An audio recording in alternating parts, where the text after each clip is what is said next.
بسم الله الرحمن الرحيم. الحمد لله رب العالمين، والصلاة والسلام على نبينا محمد وعلى آله وصحبه أجمعين. من الصور اللي فعلا تخلي الإنسان يتأمل ويعرف أنه الله ما يقدر إلا خير، صورة يوسف عليه السلام وما مر فيه من أمور. حطوه أو رموه في البير وطلع على قصر العزيز ودخل السجن وطلع. أسمعوا عن نفسه وإنه لمن الصادقين، ذلك ليعلم أني لم أخنه بالغيب وأن الله لا يهدي كيد الخائنين. وما أبرئ نفسي، إن النفس لأمارة بالسوء إلا ما رحم ربي، إن ربي غفور رحيم. وقال الملك ائتوني به أستخلصه لنفسي، فلما كلمه قال إنك اليوم لدينا مكين أمين. قال اجعلني على خزائن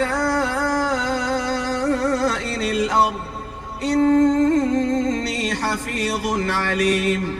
وكذلك مكنا ليوسف في الأرض يتبوأ منها حيث يشاء،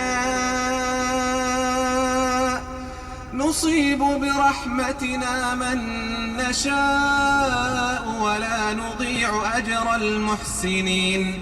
ولأجر الآخرة خير للذين آمنوا وكانوا يتقون.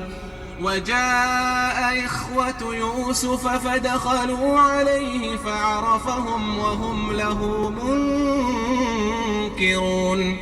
ولما جهزهم بجهازهم قال ائتوني بأخ لكم من أبيكم، ألا ترون أني أوفي الكيل وأنا خير المنزلين.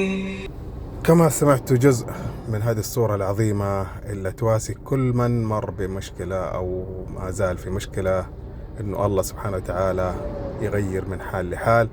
وإذا أصاب الواحد فينا أمر لابد يثق إنه الله ما يقدر إلا خير، وقد يبان هذا الخير بعد يوم، بعد أسبوع، بعد شهر، بعد سنة، بعد 5 10 20. قد يغادر الإنسان هو ما بان هذا الخير، لكن هو واثق إنه الله ما قدر عليه إلا خير. فنسأل الله سبحانه وتعالى يجعلنا ممن فعلا آمن وقد آمن وترك الأمر لله سبحانه وتعالى، وكانت ثقته عالية في الله سبحانه وتعالى، وأحسن الظن في الله سبحانه وتعالى. فنسأل الله بفضله وكرمه ويجعلنا ممن أحسن الظن فيه. اللهم يا رب آت نفوسنا تقواها وزكها أنت خير من زكاها، أنت وليها ومولاها. اللهم يا رب أرنا الحق حقا وارزقنا اتباعه، وارنا الباطل باطل وارزقنا اجتنابه. صلي وسلم وبارك على نبينا محمد وعلى آله وصحبه أجمعين.